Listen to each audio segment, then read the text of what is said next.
I'm John, tech here at Galaxy Motors for 10 years. Today we're going to talk about changing your oil. It's pretty important to change your oil at least every 6 months because oil breaks down over time, and if you get oil breaking down in your engine, you can shorten the life of your engine, and then you're going to have expensive repairs. So to check your oil, you're going to want to pull out your dipstick, check for level. And it's weird, but you might want to have a sniff too. If you smell burning or any kind of grossness in there, you're going to want to get it in for an oil change really quick.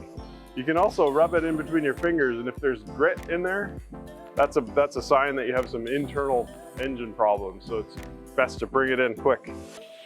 I also like to have a little taste. No, I don't, not really. Anyways,